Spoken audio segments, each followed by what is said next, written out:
السلام علیکم ورحمۃ اللہ وبرکاتہ۔ آج میں آپ کے سامنے تمرین النحو کا پہلا سبق لے کر کے آیا ہوں۔ تمرین النحو یہ عربی گرامر کی پہلی کتاب ہے۔ اس کو پڑھنے کے بعد آپ جو ہے تو جب عربی جملہ بنائیں گے یا بولیں گے تو کس حرف پہ کیا اعراب دیں گے، اس کتاب کو پڑھنے کے بعد پتہ چلے گا آپ کو۔ اس کی ترکیب کیا ہوگی، ساری چیزیں اسی کتاب سے کلیئر ہوں گی۔ دیکھیے لکھا ہوا ہے جملہ مفیدہ، اللہ واحد، اللہ ایک ہے،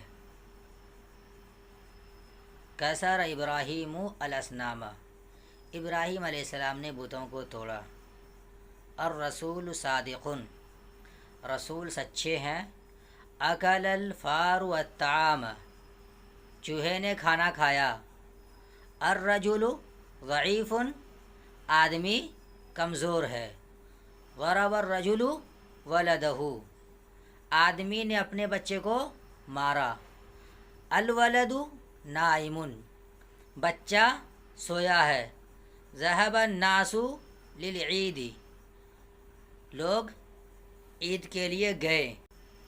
آگے ہے الصنم عاجز، بت بے بس ہے، عاجز ہے، نصر اللہ عبدہ، اللہ نے اپنے بندوں کی مدد کی۔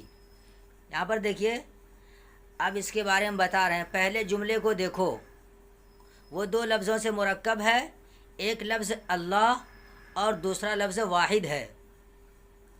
اس جملے میں اگر تم صرف اللہ کہو تو تم کچھ نہیں سمجھ سکتے، بلکہ تمہیں تعجب ہوگا کہ اللہ کیا ہے، اس کی کیا صفت ہے، یا وہ کیا چاہتا ہے۔ اسی طرح اگر تم صرف لفظ واحد تم کہو تو تمہیں کوئی فائدہ نہیں ہوگا، اور اس طرح سے تم کسی سے پوری بات نہیں کہہ سکتے۔ لیکن جب تم اللہ اور واحدن کو ساتھ ملا کر پڑھو گے اور یوں کہو گے اللہ واحدن، تو تم ایک نئی بات معلوم کر لو گے اور تمہیں فائدہ ہوگا، وہ یہ ہے کہ اللہ ایک ہے۔ اسی طرح مثال نمبر 6 کو دیکھو، وہ 3 کلموں سے مرکب ہے۔ پہلا کلمہ کسر، دوسرا ابراہیم اور تیسرا الاصنام ہے۔ ان میں سے کسی ایک سے کوئی فائدے کی بات تم معلوم نہیں کر سکتے، اور یہاں بھی تمہیں حیرت ہوگی جس طرح پہلے جملے میں ہوئی تھی۔ لیکن اگر تم تینوں کلموں کو ملا کر پڑھو تو تمہاری حیرت دور ہو جائے گی اور تمہیں ایک نئی بات معلوم ہوگی، وہ یہ ہے کہ ابراہیم علیہ السلام نے بت توڑے، اسی لیے ان کا نام جملہ مفیدہ ہے۔ اسی طرح حل کلمے کو سمجھ لو۔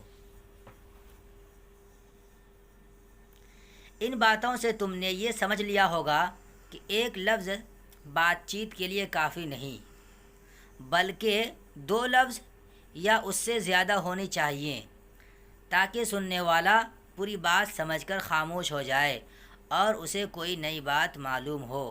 یعنی ابھی جو اوپر جملے گزرے ہیں، جیسے اللہ واحد، الرسول صادق، کسر ابراہیم الاصنام، اگر ہم ان جملوں میں سے ہر ایک کو الگ کر دیں، جیسے اللہ الگ کر دیں گے، واحد الگ کر دیں گے، تو اس سے ہمیں کوئی فائدہ سمجھ میں نہیں آئے گا، کوئی فائدہ نہیں ہوگا، کوئی بات سمجھ میں نہیں آئے گی۔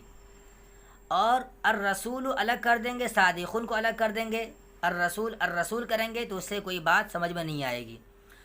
اور کسر ابراہیم الاصنام میں کسرہ کو الگ کر دیں، کسرہ مانے توڑنا، ابراہیم علیہ السلام نے بتوں کو توڑا، تو کسرہ کو الگ کر دیں، کسرہ کرتے رہیں گے لیکن کوئی بات نہیں معلوم ہوگی، کوئی فائدہ نہیں ہوگا۔ الاصنام الگ کر دیں گے، اس سے بھی کوئی فائدہ نہیں ہوگا، لیکن جب تینوں کو ملا دیں گے تو یہ معلوم ہوگا کہ ابراہیم علیہ السلام نے بتوں کو توڑا۔ 7 نمبر میں دیکھیے اکل الفار الطعام، چوہے نے کھانا کھایا۔ یہاں پر کیا ہے، اکلا مانے کھایا، اگر اکلا کو الگ کر دیں گے یا الفارو کو الگ کر دیں گے، الفارو کرتے رہیں گے، اس سے کوئی بات سمجھ میں نہیں آئے گی۔ تو اس سے معلوم ہوا کہ جب تک سب کو ملائیں گے نہیں پوری بات سمجھ میں نہیں آئے گی۔ انہی کے بارے میں کہا کہ دو لفظوں سے مرکب ہو یا اسے زائد ہو اور اسے پوری بات سمجھ میں آ جائے تو اسے جملہ مفیدہ کہتے ہیں۔ اب دیکھیے نیچے قاعدہ بیان کر رہے ہیں۔ قاعدہ: جس ترکیب سے پوری بات سمجھ میں آ جائے اسے جملہ مفیدہ یا کلام کہتے ہیں۔ یعنی جس ترکیب سے پوری بات سمجھ میں آ جائے اسے جملہ مفیدہ یا کلام کہتے ہیں۔ جملہ مفیدہ دو کلموں یعنی دو لفظوں یا اس سے زیادہ سے بنتا ہے اور ہر لفظ جملے کا جز کہلاتا ہے، اور کبھی ایک ہی لفظ دو لفظ کے قائم مقام ہوتا ہے، اسے پوری بات سمجھ میں آ جاتی ہے، وہ جملہ مفیدہ کہلاتا ہے۔ یعنی کبھی کبھی ایسا ہوتا ہے کہ ایک ہی لفظ ہو اس سے پوری بات سمجھ میں آ جاتی ہے تو اسے بھی جملہ مفیدہ کلام کہتے ہیں۔ اب تمرین نمبر 1 کے بارے میں بتا رہے ہیں کہ شروع کے 4 جملوں میں سے ہر جملے میں کتنے کلمے ہیں۔ اب اس کو میں کاپی والی اسکرین لاتا ہوں، میں نے نوٹ بک بنایا اس کو، اب میں اسکرین پہ اس کو لاتا ہوں، وہ دیکھیے یہاں پر اللہ واحد، اللہ ایک ہے، الرسول صادق، رسول سچے ہیں، الرجل ضعیف، آدمی کمزور ہے، الولد نائم، بچہ سویا ہے، الصنم عاجز، بت بے بس ہے، عاجز ہے، کسر ابراہیم الاصنام، ابراہیم علیہ السلام نے بتوں کو توڑا،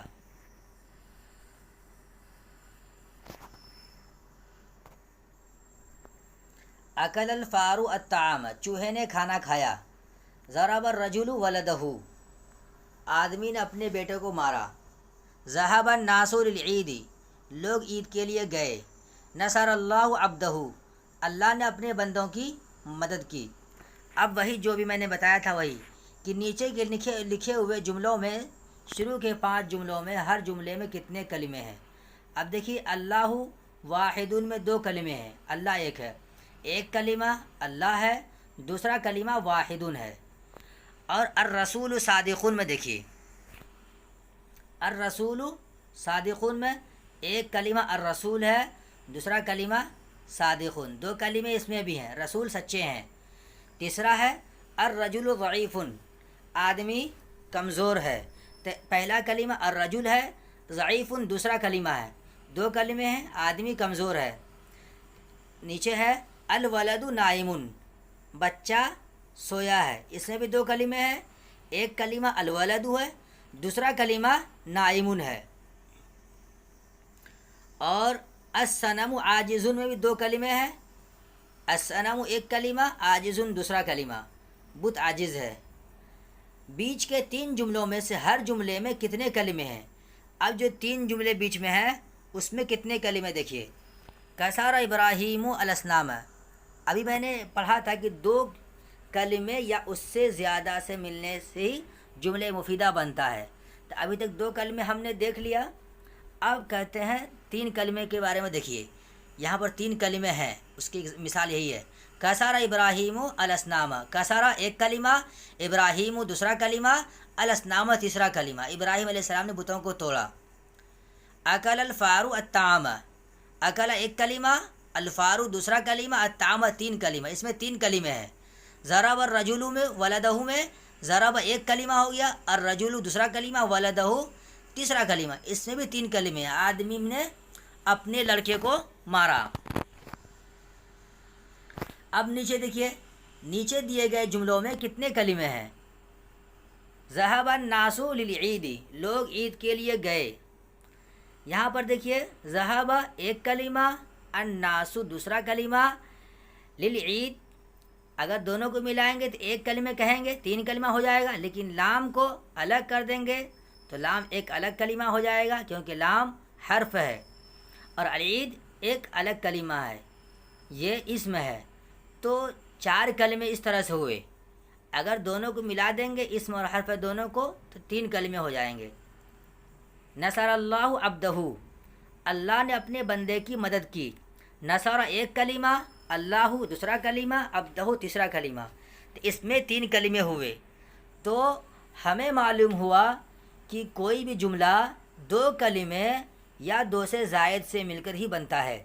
کبھی کبھی ایسا ہوتا ہے کہ ایک کلمے سے بھی پوری بات سمجھ میں آ جاتی ہے، جو اسے بھی جملے مفیدہ یا کلام کہتے ہیں۔ جیسے مثال کے طور پہ نعم، نعم کے معنی ہاں۔ جیسے آپ سوال کر رہے ہیں عربی میں حل اکلت الطعام، کیا آپ نے کھانا کھایا؟